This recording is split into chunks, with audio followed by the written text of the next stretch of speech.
Our subject is amalgam fillings, which contain about 50% mercury. Controversial subject. We welcome as our guest Dr. Jennifer Jablow, who is a dentist in New York City. We welcome you to the program. Good morning. How are you? Thank you for having me. Good. And I'm going to begin by reading a statement from the ADA, the American Dental Association, from 2006 in conjunction with some studies published in the Journal of the AMA, and they say, quote, dental amalgam contains elemental mercury combined with other metals such as silver, copper, etc. to form a safe, stable alloy. The bottom line for consumers, dental amalgam remains among several safe, effective options for treating dental decay. Of course, the best option is still to prevent dental disease through brushing, flossing, and regular dental visits. So, is that still the ADA's position, and if so, do you agree with it? Yes, that's still the ADA's position, but even though it has been proven that it's not harmful and there have been studies done, the studies have been done for about 7 years. So they're really still, the question is open on the long-term effect. So I think that we're still comfortable with amalgams, but I feel like the consumers or our patients are a little weary, and I'm seeing an influx of people coming in asking questions about amalgams and trying to be reassured if it's safe or not, because we don't really know the long-term effects. The studies haven't been of a long-term cohort.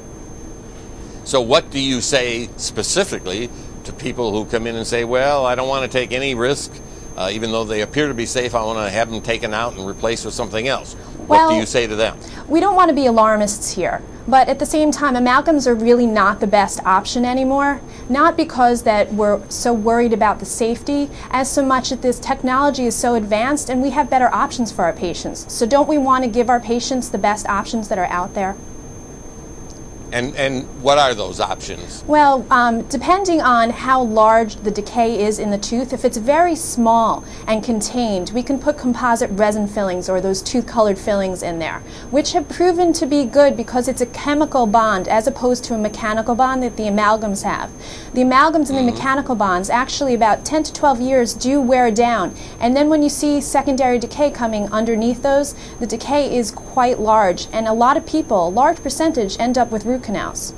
Besides the composite resin fillings, and the doctor really should make a wise decision, because if it's a very large area, that's not the protocol to use, even though I do see that, and that causes problems in people's mouths.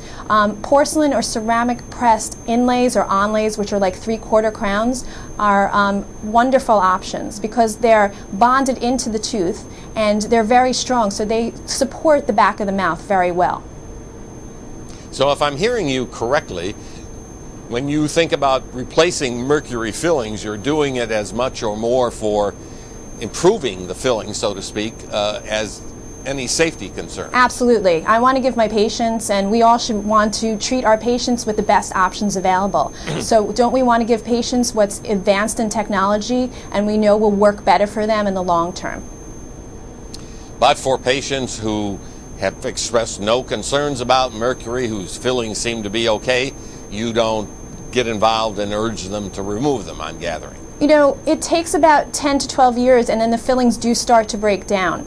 So it's important that the patient comes every 6 months anyway for a checkup, and we keep an eye on them. But I would not tell everybody to just go run to the dentist and get all their fillings out immediately. I'm not advocating that at all. All right, well, I think you've given us a balanced position of safety concerns as well as the obvious fact of new techniques and materials. So we do thank you for taking the time to join us this morning. Thank you very much. And for those of you who want more information on these and other health subjects, go to abcnews.com, click on the health page. We've got a lot of wonderful websites there for you to look at. Thank you for joining us for this edition of Healthy Life. I'm Dr. Timothy Johnson.